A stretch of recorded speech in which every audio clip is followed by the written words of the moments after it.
primeiro passo da modelagem hidráulica é a importação dos dados do cadastro. Muitas vezes, quando você importa esses dados, algumas falhas são trazidas do cadastro, como linhas duplicadas e principalmente a falta de conectividade dos elementos. Então, antes de você ter os dados hidráulicos, você tem que garantir que a conectividade da rede seja mantida. E alguns exemplos de cadastro, como o formato DXF, o CAD ou GIS, pode ter esse problema. Então, por exemplo, um exemplo bem clássico é quando você tem na sua fonte de dados uma linha inteira com o cruzamento de uma rede, só que no cadastro essa linha não foi quebrada. Outro exemplo são elementos duplicados. Então, como fazer para detectar esses problemas? O WaterCAD, assim como o WaterJames, o SewerJames e o Hammer, todos os produtos de modelagem hidráulica da Bentley, tem a ferramenta Carries. E dentro das Carries, tem as Carries que são a revisão da rede, que está dentro da pasta Network Reviews.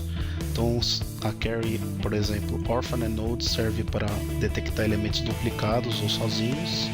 O Pipe Split Candidate serve para ver elementos que devem ser quebrados, como conexão.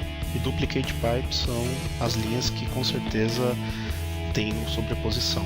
Então, por exemplo, dando duplo clique aqui no Orphan and Nodes, eu acho o elemento órfão. E no Pipe Split Candidates, eu tenho que falar uma tolerância de espaçamento entre os elementos e ele vai me dar quais são os elementos que ou vai quebrar o tubo ou vai ser mesclado com outro elemento. E o Duplicate Pipes mostra dois pipes um sobre o outro. Ele vai selecionar o que foi desenhado por último, que tem o ID maior. Então, essa ferramenta dentro de Carries é um ótimo passo para você fazer depois de importar o seu cadastro. Então, vamos usar aqui num exemplo uma ferramenta que se chama Batch Pipe Split. Ela detecta todos as tubulações que, de acordo com aquela tolerância, devem ser quebrados e o WaterJames vai quebrar automaticamente. Então, aqui no nosso exemplo, vou rodar essas carries para a gente ver como é que utiliza elas. Então, primeiro eu vou detectar os nós órfãos. Então, dando duplo clique, você vai ver que o WaterJames detectou 3 elementos que estão aqui destacados em amarelo. Então, você pode ou deletar esses elementos ou tomar uma outra ação, como desenhar uma tubulação conectada a eles. É muito comum você ter válvulas sozinhas, sem uma tubulação desenhada. Então, cabe a você desenhar o resto da rede. Aqui a gente tem também alguns tubos candidatos a serem quebrados. Então eu vou utilizar aqui dentro do menu Tools o comando Batch Pipe Split, onde eu vou pedir para ser rastreada a rede inteira com uma tolerância de 30 centímetros. Ele vai executar a quebra de tubulações. Então ele dá um resumo das operações feitas, aqui no caso 4. Então é muito bom antes rodar a carry para ver se não vai quebrar algum tubo que você não queira.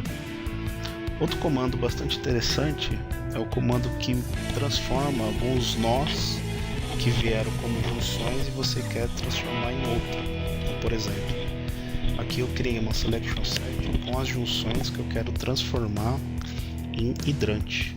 Então o primeiro passo é criar essa selection set.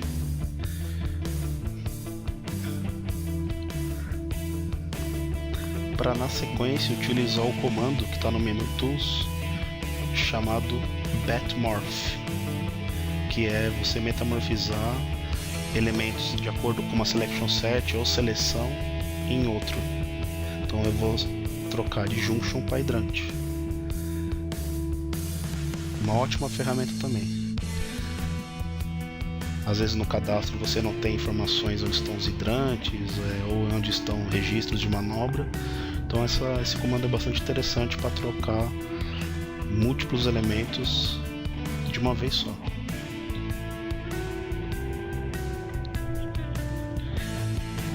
Então, vou utilizar aqui o comando de selecionar todos os hidrantes. Então eu tenho aqui todos os hidrantes.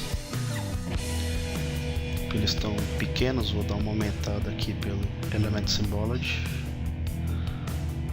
aumentar aqui 3 vezes para ficar um pouco maior. Então tá aí, comandos que facilitam na construção do seu modelo. Obrigado.